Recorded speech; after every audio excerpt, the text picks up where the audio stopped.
வணக்கம். இது ஏன் என்ற கேள்வி. நான் ஷபீர் அஹ்மத். பிப்ரவரி மாதம் ரொம்பவே ஒரு மகிழ்ச்சியான தருணம் நியூஸ் மினிட்டுக்கு. காரணம் என்னன்னா, நியூஸ் மினிட் அப்படின்ற ஒரு ஆர்கனைசேஷனை உருவாக்கி பிப்ரவரி 21ஓட 10 ஆண்டுகள் நிறைவு செய்திருக்கு இந்த நியூஸ் ரூம். 10 ஆண்டுகளாக ஒரு நியூஸ் ரூமை, ஒரு இண்டிபெண்டன்ட் மீடியா ஹவுஸை ரன் பண்றது ரொம்ப சாதாரண விஷயம் இல்லை. எந்த கவர்மெண்ட் ஆட்ஸையும் நம்பாம, விளம்பரதாரர்களை நம்பாமல், சுயமாக இண்டிபெண்டாக இந்த நியூஸ் ரூமை உங்களுடைய ஆதரவோடு நடத்துவது அப்படின்றது ரொம்பவே ஒரு சேலஞ்சிங்கான விஷயம். அதை நியூஸ் மினிட் செய்திருக்கிறது. 10 ஆண்டுகள் நிறைவு செய்திருக்கிறோம் அப்படின்றது ஒரு பெரிய மைல்ஸ்டோன். அதற்காக உங்களுக்கு எங்களுடைய நன்றிகளை நாங்கள் தெரிவித்துக் கொள்கிறோம்.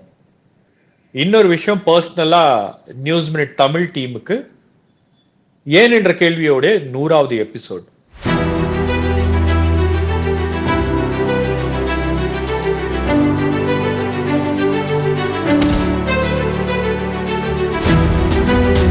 இந்த ஏன் என்ற கேள்வி அப்படின்னு ஆரம்பிக்கும் போது நம்ம இந்த ஸ்டைல்ல, இந்த பேட்டர்ன்ல நம்ம ஒரு சில விஷயங்களை அலசுறோம், பேசுறோம், ஒரு சில விஷயங்களை கொண்டு வரோம் மக்களுடைய பார்வைக்கு அப்படின்னும் போது, இப்ப இருக்கக்கூடிய இந்த பரபரப்பான யூடியூப் உலகத்துல இதெல்லாம் அக்செப்ட் பண்ணுவாங்களா, இதெல்லாம் மக்கள் பார்ப்பாங்களா அப்படின்னும் போது கொஞ்சம் கொஞ்சமாக நமக்கான அக்செப்டன்ஸ் அப்படின்றத நாம உருவாக்கணும். அதற்கு மக்களுடைய ஆதரவு இல்லாம அதை செய்ய முடியாது. அதனால மீண்டும் உங்களுக்கு ஒரு முறை எங்களுடைய நன்றிகளை தெரிவித்துக் கொள்கிறோம்.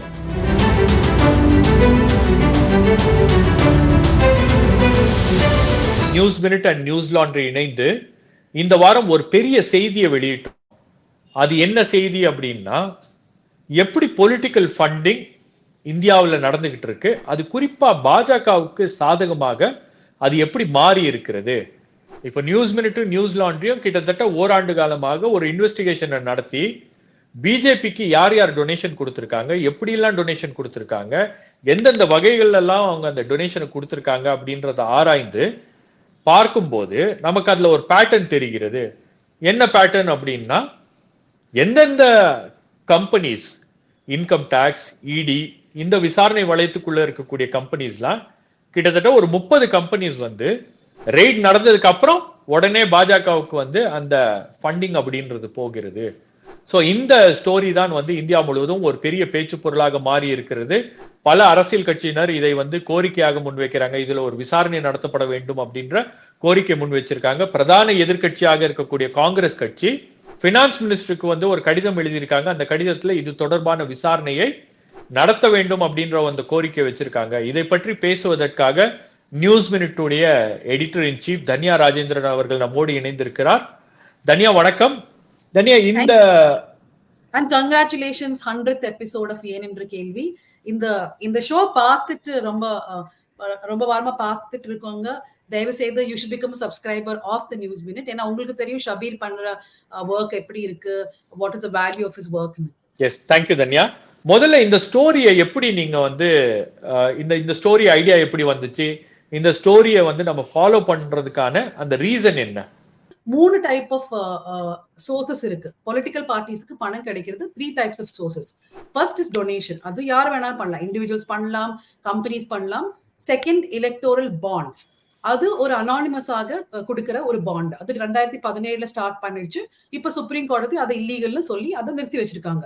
மூணாவது எலக்டோரல் ட்ரஸ்ட்.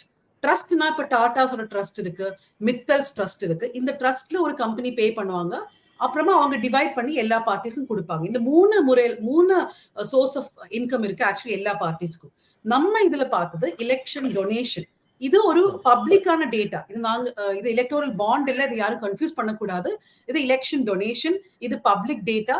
எல்லா வருஷம் எல்லா பார்ட்டிஸும் டிக்ளேர் பண்ணுவாங்க அவங்களுக்கு யாரை டொனேட் பண்ணாங்க. இந்த லிஸ்ட் எலெக்ஷன் கமிஷன் ஆஃப் இந்தியால பப்ளிஷ் பண்ணும். நான் நினைக்கிறேன் ஒரு 1.5 years முன்னாடி ஒரு ஸ்டோரி படிச்சிருந்தேன். அதுல இருந்தா இந்த ஒரு ஐடியா வந்துருச்சு. யசோதா ஹாஸ்பிட்டல் சொல்லி ஹைதராபாத்ல ஒரு ஹாஸ்பிட்டல், அவங்க மேல ரேட் நடந்துருச்சு, இடியோ ஐடியோ ரேட் நடந்துச்சு.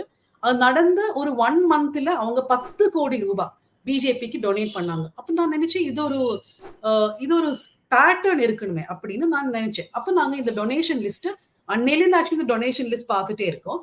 பிஜேபி டொனேஷன்ஸ் ஃபார் எக்ஸாம்பிள் நான் நினைக்கிறேன் எல்லா வருஷம் ஒரு அட்லீஸ்ட் ஒரு 100 to 150 பேஜஸ் இருக்கும் அந்த எலெக்ஷன் கமிஷன் லிஸ்ட்ல. இப்போ எல்லா கம்பெனிஸ் நம்மளால பார்க்க முடியாது, அது not possible for us to do. இப்போ நம்ம என்ன பண்ணிடுச்சுன்னா, we took those companies which gave above 1 crore, 1 கோடிக்கு மேல பிஜேபி கொடுத்த எல்லா கம்பெனிஸ் நம்ம பார்த்தோம்.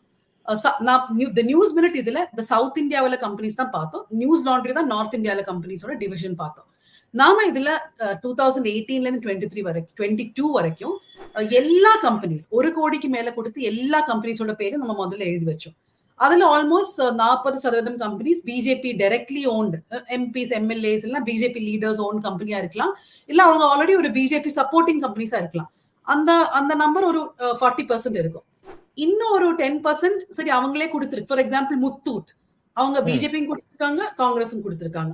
அந்த மாதிரியும் நிறைய கம்பெனிஸ் இருக்கு. வேற இந்த ஆல்மோஸ்ட் நான் நினைக்கிறேன் 15 to 20 கம்பெனி சவுத் இந்தியாவில் ஒரு கிளியர் பேட்டர்ன் இருக்கு. இப்ப 2018ல அவங்க மேல் ரெய்டு நடக்குது, அந்த வருஷம் அவங்க டொனேட் பண்றாங்க. 2020 ரெய்டு நடக்குது, அப்ப அவங்க 2020லயோ 21லயோ டொனேட் பண்றாங்க. அப்ப நம்ம நினைச்சோம் சரி 2018 ரெய்டு நடக்குது, 2018-19ல அவங்க டொனேட் பண்றாங்க. ஆனா நம்மளோட ஸ்டோரி அங்க நிக்க கூடாது இல்ல, நம்ம பார்க்கணும் இதுக்கு முன்னாடி அவங்க பிஜேபிக்கு டொனேட் பண்ணிருக்காங்க. அப்ப இந்த எல்லா கம்பெனிஸோட 2014ல இருந்து டொனேஷன், பிஜேபி கவர்மெண்ட் ஃபர்ஸ்ட் வந்ததுல நம்ம டொனேஷன் பார்த்தோம்.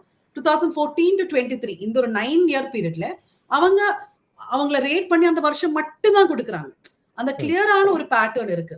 அப்ப நம்ம இந்த ஸ்டோரியில என்ன சொல்ல வரோம்னா, நம்ம மேப் பண்ணி 30 கம்பெனிஸ் தான் ஷபீர். ஆனா நான் சொல்றேன், இதுல அந்த கம்பெனி லிஸ்ட் ஆக்சுவலி இதை விட ரொம்ப நீளமா இருக்கும். But it's not possible for us to check each and every company. For example கோல்கத்தாவில இருந்து ஒரு கம்பெனி ரொம்ப கோடி பணம் கொடுத்திருக்காங்க, ஆனா அவங்களோட ஒரு டீடைல்ஸும் கிடைக்கல. வேற ஒரு கம்பெனி அஸ்ஸாம்ல நிறைய பணம் கொடுத்திருக்காங்க. பாரிக் என்டர்பிரைஸ் சொல்லி சென்னையில ஒரு கம்பெனி 3 கோடி ரூபாய் கொடுத்திருக்காங்க. ஷபீர் நீங்க போய் பாத்தீங்க அந்த கம்பெனி, அங்க ஒரு கம்பெனியே இல்ல. அது எங்கே அவங்க வந்தாங்க, எதுக்கு பணம் கொடுத்தாங்க ஒண்ணுமே தெரியாது. அந்த மாதிரி நிறைய இருக்கு. நம்ம ஃபோக்கஸ் பண்றது 30 கம்பெனிஸ். இந்த 30 கம்பெனிஸ் ஆல்மோஸ்ட் 330 crores rupees கொடுக்குறாங்க. அதான் நம்ம ஸ்டோரி. சோ அந்த 330 crores அப்படின்றது ஒரு சின்ன அமௌண்ட் கிடையாது, அது ஒரு பெரிய அமௌண்ட். நீங்க 330 கோடி ரூபாய் இந்த கம்பெனிஸ் கொடுக்குறீங்க அப்படின்னும் போது, ஒரு சில கம்பெனிஸ் வந்து பிஜேபிக்கு பொலிட்டிக்கல் ஃபண்டிங்கா கொடுக்குறாங்க அப்படின்னும் போது, அதுல இந்த கம்பெனிஸ் மீது ஏற்கனவே வருமான வரித்துறை மற்றும் இடியோடைய விசாரணை நடந்துட்டு இருக்கு. அவங்க வருமான வரித்துறை கட்டல அப்படின்ற விசாரணை நடந்துட்டு இருக்கு, இன்கம் டாக்ஸ் டிஃபால்ட் பண்ணாங்க அப்படின்ற விசாரணை நடந்துட்டு இருக்கக்கூடிய அதே சமயத்துலதான் இந்த ஃபண்டிங் கொடுக்குறாங்க இல்லையா அவங்க? ஆமா, அது கிளியரா இருக்கு. For example future gaming, Santiago மார்டினோட கம்பெனி தமிழ்நாட்டுல, அந்த கம்பெனி மேல ரெய்டு நடக்குது.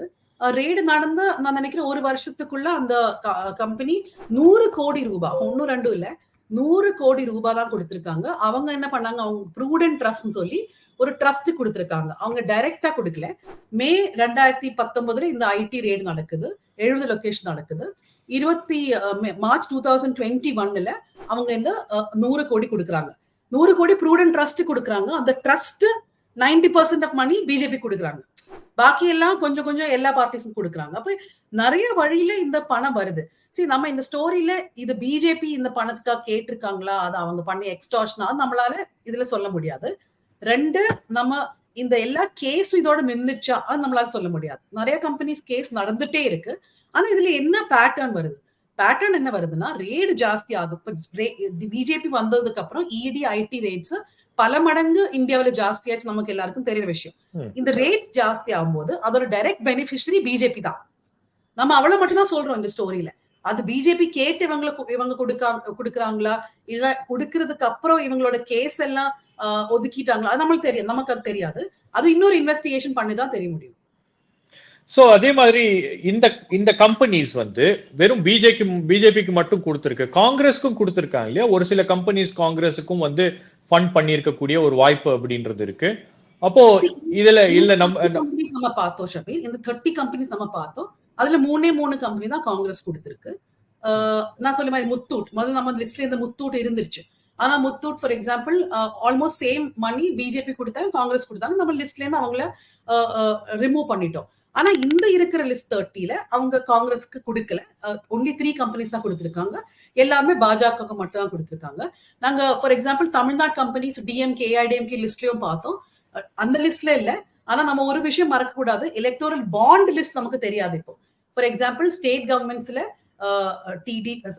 டிஆர்எஸ், இப்போ பிஆர்எஸ் தெலுங்கானாவில், டிஎம்கே, திரிணாமுல் காங்கிரஸ் வெஸ்ட் பெங்கால், பிஜேடி இன் ஒடிஷா, இவங்களுக்கு எல்லாருக்குமே ஒரு 600 to 8,000 crores எலக்டோரல் பாண்ட்ஸ்ல கிடைச்சிருக்கு. அது எந்த கம்பெனி கொடுத்தது, எந்த டைம்ல கொடுத்தது, அவங்களுக்கு ஒரு ப்ராஜெக்டா கொடுத்தாங்களோ அதெல்லாம் எலக்டோரல் பாண்ட் லிஸ்ட் வரும்போது தெரியும். ஆனா இப்போதைக்கு எலெக்ஷன் டொனேஷன் லிஸ்ட்ல இந்த கம்பெனிஸ் வேற பார்ட்டிஸ் கொடுத்த மாதிரி நமக்கு தெரியல.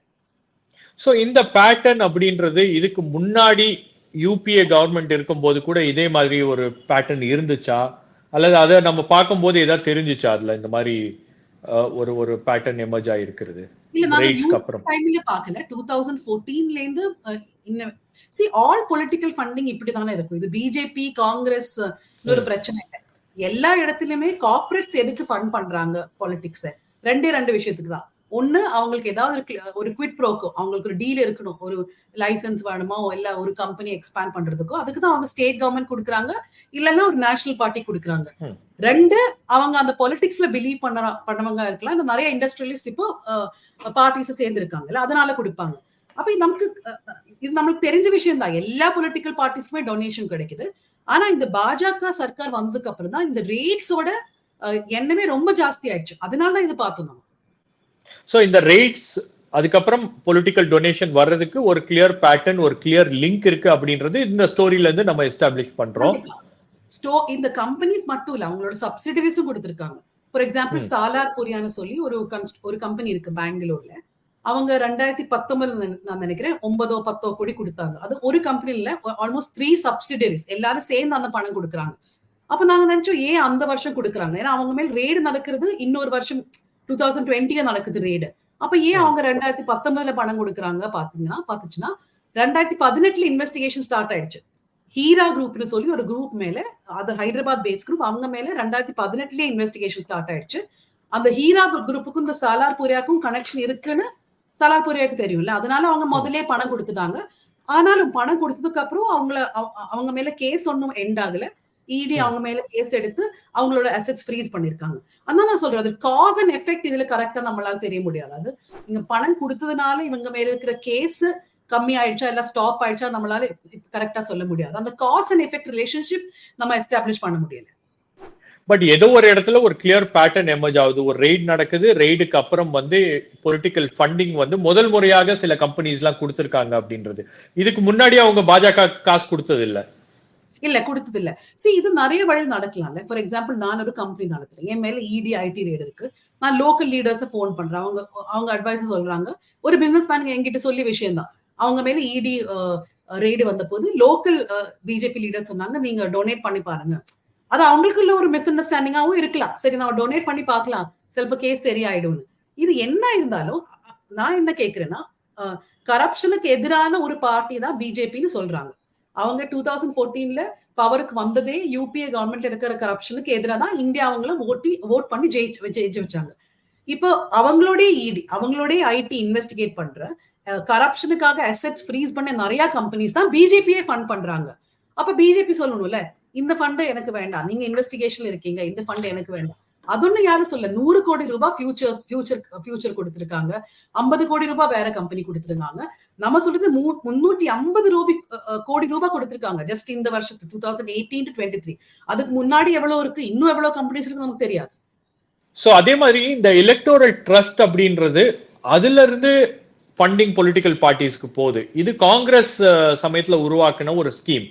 இதுவும் கிட்டத்தட்ட எலக்டோரல் பாண்ட்ஸ் ஒரு இம்ப்ரோவைஸ்ட் வெர்ஷன் தான். எலக்டோரல் ட்ரஸ்ட் அதுக்கு முன்னாடி இருக்கக்கூடிய ஒரு வெர்ஷன். சோ இதுலயும் பிஜேபிக்கு அதிகமான ஃபண்டிங் போயிருக்கு அப்படின்னு தானே நம்ம ஸ்டோரியில தெரிஞ்சிருக்கு. ஆமா, ஃபார் எக்ஸாம்பிள் இந்த எலக்டோரல் ட்ரஸ்ட் 1990sல டாடா ஸ்டார்ட் பண்ணியது. இப்போ அந்த டைம்ல எல்லாம் இப்போ டாடா கம்பெனி ஃபார் எக்ஸாம்பிள் காங்கிரஸுக்கு இவ்வளவு கொடுத்துச்சு, கொஞ்சம் பணம் டொனேட் பண்ணிடுச்சுன்னா அது ஒரு பிரச்சனை ஆயிடும்.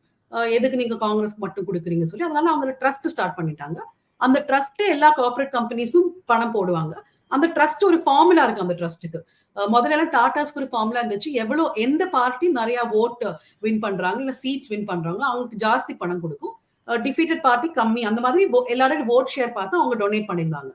இப்ப லாஸ்ட் கொஞ்சம் வருஷமா ஒரே ஒரு எலக்டோரல் ட்ரஸ்ட் தான் நிறைய பணம் டொனேட் பண்றாங்க. அதோட பேரு ப்ரூடென்ட் எலக்டோரல் ட்ரஸ்ட்.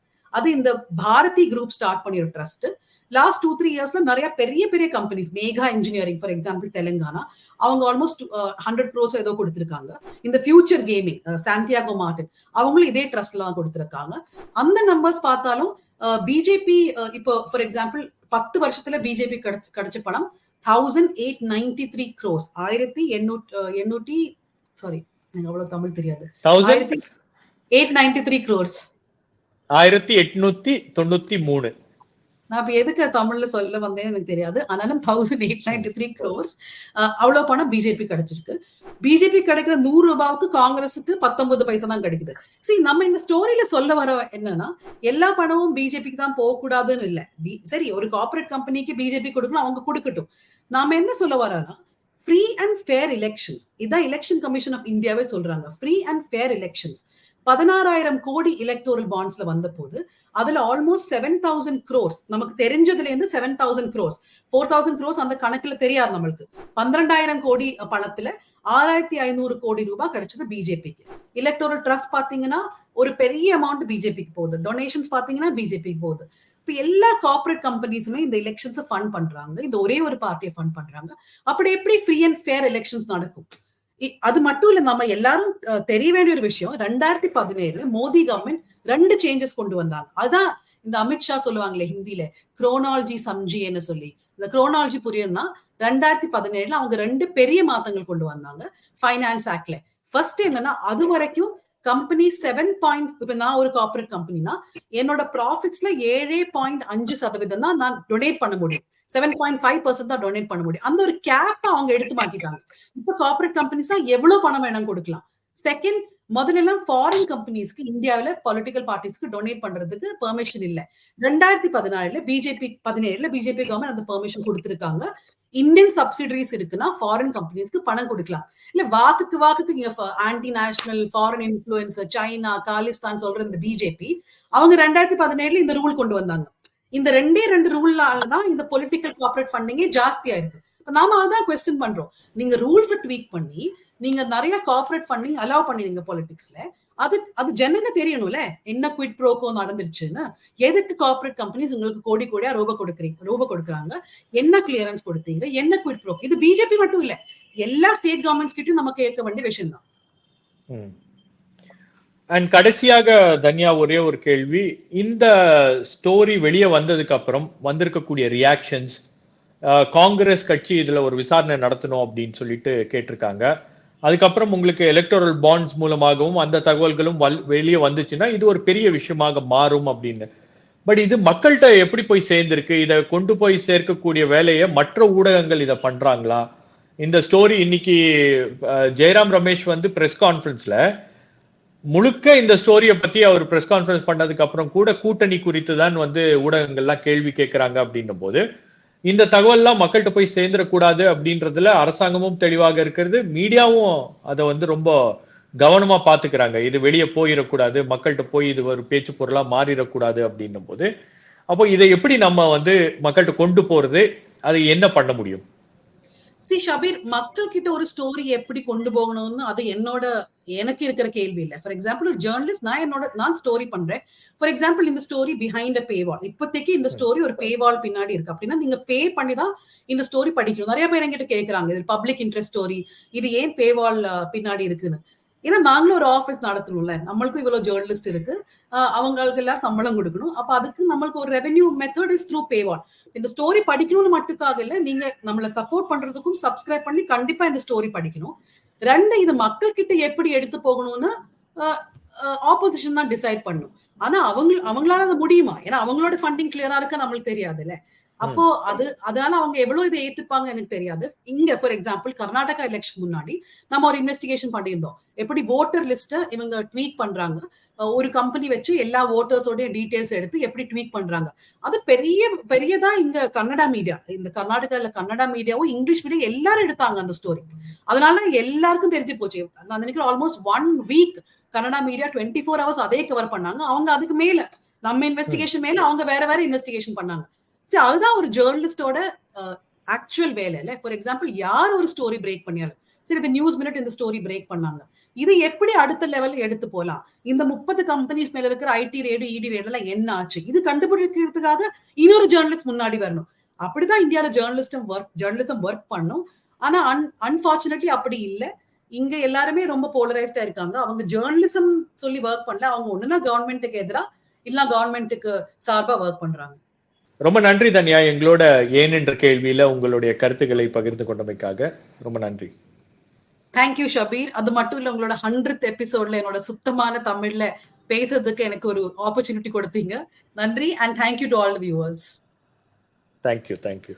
நிச்சயமா இந்த ஸ்டோரி அப்படின்றது ஒரு பெரிய விவாத பொருளாக மாறி இருக்கிறது. வரக்கூடிய நாட்கள்ல காங்கிரஸ் கட்சி மற்ற கட்சிகள் எல்லாம் இதுல ஏதோ ஒரு பெரிய பிரச்சனை அப்படின்றது இருக்கிறது. ஏன்னா இந்த ஏஜென்சிஸ்லாம் இவங்க மிஸ்யூஸ் பண்றாங்க அப்படின்ற புகார்களை அவர்கள் ஏற்கனவே எழுப்புகிறார்கள். ஏற்கனவே இந்த புகார்கள் தொடர்பான ஒரு விவாதம் அப்படின்றது நடந்துட்டு இருக்கு. இப்போ இந்த ஏஜென்சிஸ் எல்லாம் இந்த மாதிரி பொலிட்டிக்கல் ஃபண்டிங்காகவும் பயன்படுத்தப்படுகிறது அப்படின்னும் போது இதுல ஒரு ஸ்ட்ராங் கேஸ் இருக்கு அப்படின்றது காங்கிரஸ் கட்சிக்கு தெரிந்திருக்கிறது. மற்ற கட்சிகளும் இதை பற்றி விவாதித்து கொண்டிருக்கிறார்கள். அப்ப நீதிமன்றத்தை நாடுவோம் அப்படின்றதையும் சொல்லியிருக்காங்க. சோ இந்த விஷயங்கள் குறித்து சுப்ரீம் கோர்ட் ஒரு விசாரணை நடத்தப்பட வேண்டும் அப்படின்னு உத்தரவு போட்டாங்கன்னா இதுல எந்தெந்த வகையில பாஜக ஆதாயம் அடைந்திருக்கிறது அப்படின்றத நம்ம பார்க்கலாம். இந்த ஸ்டோரி வந்திருக்கக்கூடிய இந்த டைமிங் ரொம்ப முக்கியமானது. ஏன்னா சுப்ரீம் கோர்ட் எலக்டோரல் பாண்ட்ஸை அடியோடு ரத்து செய்திருக்கக்கூடிய அடுத்த வாரத்துல நாம இந்த ஸ்டோரியை போட்டிருக்கோம் அப்படின்னும் போது இந்த ஸ்டோரியில சொல்லப்பட்டிருக்கக்கூடிய விஷயங்கள்லாம் அதிர்ச்சி அளிக்கக்கூடிய விஷயங்கள். ரெய்டு வராங்க, ரெய்டு வந்ததுக்கு அப்புறம் கட்சிக்கு தேர்தல் நிதியாக அந்த சம்பந்தப்பட்ட கம்பெனிஸ் கொடுக்கறாங்க. இந்த கம்பெனிஸ் எல்லாமே ஏதோ ஒரு தவறு செய்திருக்கிறார்கள், அரசாங்கத்தை ஏமாற்றி இருக்கிறார்கள், வரி ஏய்ப்பு செய்திருக்கிறார்கள் அப்படின்னும் போது அந்த கம்பெனிஸ் கிட்ட இருந்து பாஜக பணம் பெற்று இருக்கிறது, தேர்தல் நிதி பெற்று இருக்கிறது அப்படின்னும் போது ஊழலுக்கு எதிரான ஒரு கட்சி நாங்க தான் அப்படின்னு மார்த்தட்டி கொள்ளும் பாஜக இந்த கம்பெனிஸ் பணம் கொடுக்கும் போது அதை ஏன் வாங்கினாங்க அப்படின்ற ஒரு கேள்வி என்பது இருக்கு. வாங்கினதுக்கு அப்புறம் இந்த தவறு செய்திருக்கக்கூடிய இந்த கம்பெனிஸ் இருக்காங்க இல்லையா, அவங்க மீதான நடவடிக்கை என்னாச்சு அப்படின்ற இன்னொரு கேள்வியும் இருக்கு. அப்போ இந்த விஷயங்கள் எல்லாம் விவாதத்துக்குள்ளாக்கப்பட வேண்டிய விஷயங்கள். பாஜகவுக்கு நம்ம எப்பவுமே சொல்றது போல பாஜகவுக்கு கரப்ஷனோட ஒரு பிரச்சனையே கிடையாது, ஊழல் என்பது ஒரு பிரச்சனை கிடையாது. அடுத்தவன்லாம் ஊழல்வாதி, அடுத்தவன்லாம் ஊழல் செய்யறான் அப்படின்னு சொல்லிட்டு பாஜக பிரச்சாரம் பண்ணுவாங்க. ஆனால் தான் செய்கின்ற ஊழல், அதுல ஊழல் இருக்கா இல்லையா அப்படின்றத மூடி மறைக்கும் வகையில பல்வேறு விஷயங்கள் இதுல நடந்திருக்கிறது. ஆகவே இந்த ஸ்டோரி அப்படின்றது ரொம்ப முக்கியம். இது 2024 தேர்தலுக்கு முன்பு இந்த ஸ்டோரி வந்திருக்கு. வரக்கூடிய நாட்கள்ல இது குறித்து பல்வேறு விஷயங்கள் விவாதத்துக்குள்ளாகும். மேலும் இதுல வேற ஏதாச்சும் நடந்திருக்கா அப்படின்றதையும் நாம விசாரிச்சுட்டு இருக்கோம். சோ நிச்சயமாக பாஜக பல்வேறு கேள்விகளுக்கு பதில் அளிக்க வேண்டிய ஒரு கட்டாயம் என்பது தற்போது ஏற்பட்டிருக்கு. அந்த பதில்களை நாம் கேட்டு பெறுவோம். இதுல என்ன நடந்திருக்கு அப்படின்றதையும் மேலும் ஆராய்ந்து அதையும் உங்கள் பார்வைக்கு கொண்டு வருவோம். வேறொரு நிகழ்ச்சியில் உங்களை சந்திக்கிறேன். நன்றி, வணக்கம்.